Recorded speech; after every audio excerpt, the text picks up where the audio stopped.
Seda, je suis arrivée à la formation ici dans l'industrie, vu que on m'a proposé cette formation. Mais à la base, j'étais pas sur cette voie-là. J'ai été plus dans la restauration, mais j'ai voulu voir autre chose et on m'a proposé les métiers de l'industrie. Ça m'a intéressée, donc je me suis dit que je voulais encore plus découvrir le métier de l'industrie. Voilà. Et ça m'a plu, j'ai trouvé que c'était intéressant. On a vu beaucoup de choses qu'on ne connaissait pas. C'est vraiment de la découverte. C'est un des métiers les plus recherchés. C'est un métier d'avenir.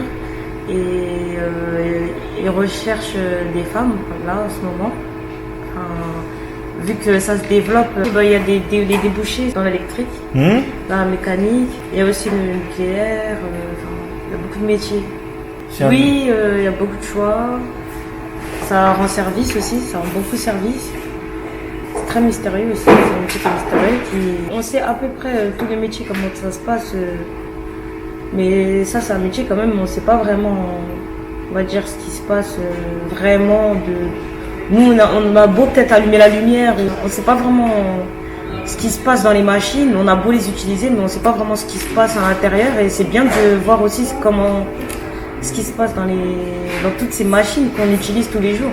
D'accord. Au quotidien, tandis qu'il y a beaucoup de choses qu'on utilise ou qu'on voit, mais on sait vraiment comment ça se passe. Mais ça, c'est vraiment un monde qu'on ne connaît pas.